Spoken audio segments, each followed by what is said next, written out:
In today's episode, we are tackling debit cards versus credit cards. If you're still using a debit card, listen up. You need to stop, and we're going to tell you exactly why. Stay tuned. Sugar Daddy Podcast, yo. Learn how to make them pockets grow. Financial freedom's where we go. Smart investments, money flow. Welcome back to the Sugar Daddy Podcast, where we help you build a clear financial plan so you can feel in control and confident with your money. If you're an OG, welcome back. So glad to have you week over week. And if you are new here, we hope you'll stick around because we have a good time every Wednesday nerding out talking about money. Hey, babe. Do you want to tell people what we're talking about today? Today, we are talking about the protections that exist, or I should say the difference in protections from using a The debit card levels. or versus a credit card. Yeah. And what just happened to you? So the reason that we're talking about this is because literally this just happened to me where luckily I use my credit cards and I woke up because I wake up early in the morning to go to the gym, but I woke up and I And saw by early, he's not saying 6. He's up at like 4:15 is when his alarm rings. Okay? He's one of those crazy people. But I woke up, going to start get ready to head to the gym, and I saw on my phone that I had a text message. So I went ahead and clicked on the text message, and it was from my Capital One. It was actually my Capital One Venture card Shout that out to we Capital use. One. That they had flagged a transaction that had happened. Like 'cause I got the text. The text I think came across like at like 1 o'clock in the morning. So obviously I was asleep. Past our But bedtime. they had flagged a transaction for $517 and some change in Georgia that happened. And they were like, hey, this looks suspicious. We're going to go ahead and put a pause on this. Did you actually make this, purchase? But for now, until you get back to us, we're going to, freeze it.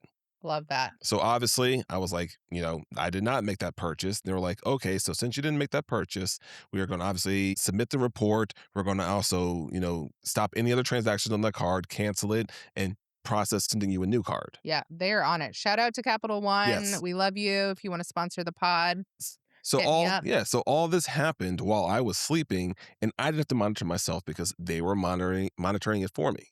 And you know what I absolutely love is like, how did they know that you weren't randomly in Georgia making a $517 purchase at wherever?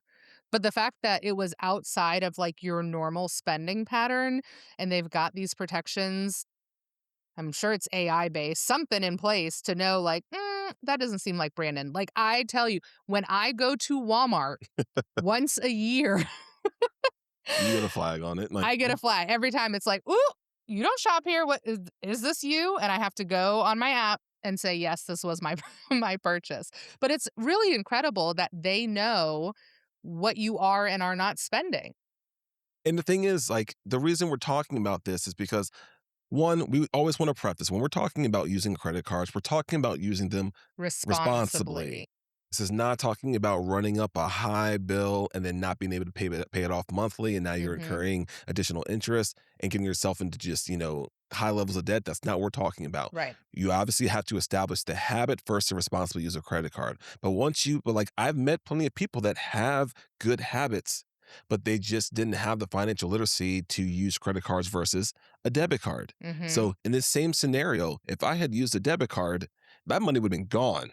Gone. And it would Gone. take weeks to get it And the back. thing is, in all honesty, like Yeah. if they had when you have attached to an account, if you have a significant amount of money, that person normally is doing a test run first. I was going to say the 517 was high because Yeah. a lot of times it's like $10, $20, right? Let's Yeah. see what we can get away with. But they just went full Yeah. force. But in that scenario, like say like it had been my debit card instead of my credit card, Mhm. they would have had that amount go through, and then they probably would have done more transactions after that Yeah. until it got declined. Uh, And that money would have been gone because it's in my account and it wouldn't have been flagged. They would have just assumed I was spending Yeah. because there's really no protection like that on your debit cards to my knowledge that I've ever experienced. Right. And it was just would have been money gone. And I think there's, levels to like different banks might handle things differently, even on a debit card. But We had another fraud situation which accidentally was on your debit card, Business debit card. I business mean, debit card. so So luckily it was a little bit it was still my money, but it wasn't, as much money it that they wasn't could. like over Yeah, no, what I'm saying is $2,000. they didn't have access to as much money because I don't keep as much in Right, right. that account. But that one took way longer Yes. to get the money back, and that was just one of those, like, I messed up.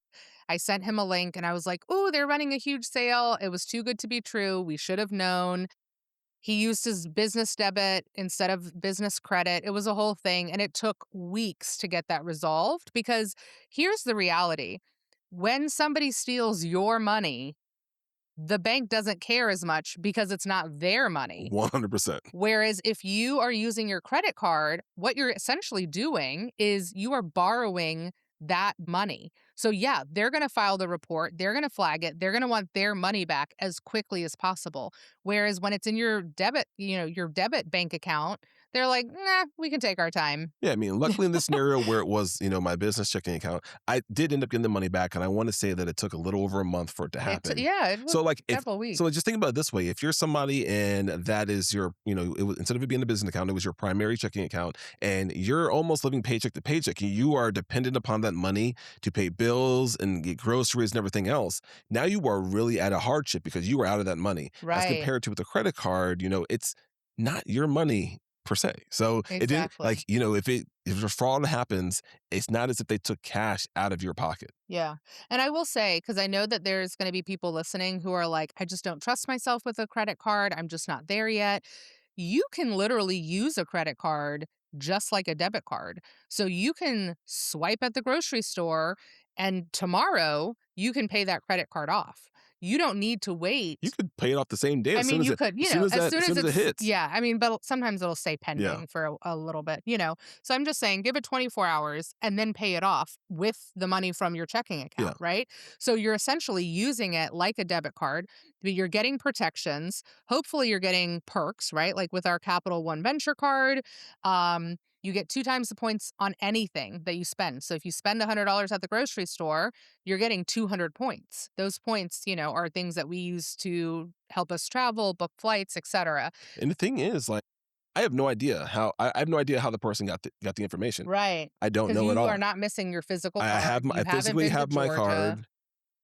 Right. So, like, one of the biggest things too is that, like, now with the prevalence of online shopping, Mm. you've now opened up yourself to a whole, broader possibility of someone obtaining your information, because they don't even necessarily, like, if they hack a company Oh, and yeah. the company has your, information from purchases made, then Mhm. they're getting that's where they're potentially obtained your credit card information, your debit card information. So the idea here is that you have to really focus on not just the, oh, trusting myself habit wise, which obviously is a big part of it, but ultimately you have to look at the protection aspect as well, because that's an Yeah. almost in my mind, it's almost an even bigger part. Because Well, and we're constantly getting, I mean, once a month we get a letter saying this system had a breach. This, company that you purchased something from had a breach. There's so many breaches that have nothing to do with us that we don't control. So limiting what people have access to, which is like your cold hard cash in your bank account, is going to be the way to go. I would even say, like, for example, if you're listening to this episode and you're like, I don't really care, I'm still going to use my debit card, I'm not going to use my credit card. Mm. There are ways to limit your exposure even with a debit card. Yeah, don't keep a lot of money in your account. It's not even that. Really, with the debit card, you should never just be putting your information into the, like, say if you're shopping online, put it in there. At least use like a wallet. Like, for example, Oh, like Apple Pay or something like okay. that, where you have some layer of separation of your actual information. Okay.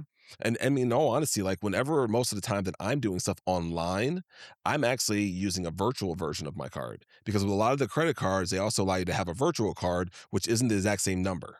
Okay.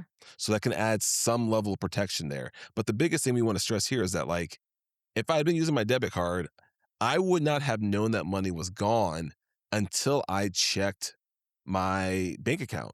Because Mm. a lot of people, so one thing that we have set up also where we have alerts that above a certain amount, the whether it's our debit, whether it's our bank account, credit cards, once A above a certain transaction. threshold Mhm. has been taken out, we get alerts. Yeah. So if you don't even have if you have a debit card and you're using it all the time, you don't even have alerts set up, you're not going to know until you go to check your bank account. And Yeah. most people don't check their bank account on a daily basis. So who Well, knows how long before you actually figure out, hey, there was fraudulent activity. exactly. Well, and on the credit cards that we have that we don't actively use, like ones that we open to get whatever kind of, It's, bonus it's or any points charge. offer, then it's like, oh, anything, above $25 and I'm getting a text alert because I'm not using that card. So there should be no charge on there. So again, there's protections that you can put into place to help monitor what's happening on that card. And then they are just so proactive about making sure that the transactions are yours, they look like yours, etc. So, we are huge advocates of using credit cards for that reason alone. But I mean, there's so many other benefits as well. So, if you are still using a debit card, maybe look into switching for some protections. We'll link some of our favorites. Yeah, I mean, shout Um, out to Capital One for like they were on it, catching that and stopping it because obviously I wasn't at 1 a.m. in Georgia buying something whatever they for were buying. $517. Yeah, they went hard in the paint. Um, It had to be something very specific they were trying to get. I also, if we're talking about just general kind of protections, not just debit versus credit, one thing that we do when we travel and actually all the time is when I do have a wallet with me, it's an RFID protected wallet because people, especially in crowded places, if you're hopping in and on and off of public transit, people will have these little scanners that you don't even know exist. And Because they're of the just chips now we have. yeah, and they're just scanning whatever they can to grab your card details. So if you have an RFID blocking wallet, that will prevent that from happening. And then most importantly, our credit bureaus are always, always, always locked. They stay locked unless we are opening up a new line of credit. So And the TransUnion. warning is either locked or freeze, depending on the credit Yes, bureau. and then you So can thaw freezing, it yeah. or unfreeze it. It's completely free. It's literally the best thing that you can do to protect and safeguard your credit. TransUnion, Equifax, and Experian are the three credit bureaus. This is where your credit score comes from, but this is what's pulled when people open up lines of credit. So if people are applying for a credit card, a mortgage, a personal loan, a car loan, etc., that's what they're gonna be pulling from. So if you keep those locked, that is going to prevent identity theft and fraud. So It won't TransUnion, prevent identity theft because they can still steal your information. They just can't open something they new. can't open new. Yes, they Yeah, they can't can't steal your open anything information new. and open up a credit card to your name and then use it. Right, right. Okay. So always, always, always keep them locked or frozen. It's free. Just go to those three websites, or Google, TransUnion credit freeze, Equifax credit freeze, and Experience credit freeze. Create your online profile, and then you can easily thaw it or unfreeze it whenever you do need to open a line of credit. I love it too because anytime you go to a department store and they're like, "Oh, do you want to save 10% on your purchase?" Nope, I literally can't because I do need to go through a process to open or unlock or unfreeze or thaw, whatever verbiage we want to use the credit. So if you are more of an impulsive person and you're like, yes, I want to save $4.62 on my purchase by opening this 32% APR credit card, please don't do that. It'll block you from doing that. So it actually helps you from making maybe some poor decisions. So definitely do that. But we are big advocates of credit over debit to help you stay safe. So if you have any questions, definitely let us know. If you have any experiences of your debit card getting hacked and it taking forever to get your money back, obviously we're sorry that happened, but we'd love to hear from you.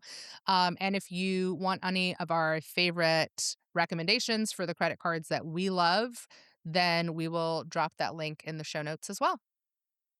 We'll talk to you next week. Sugar Daddy Podcast, yo. Learn how to make them pockets grow. Financial freedom's where we go. Smart investments, money.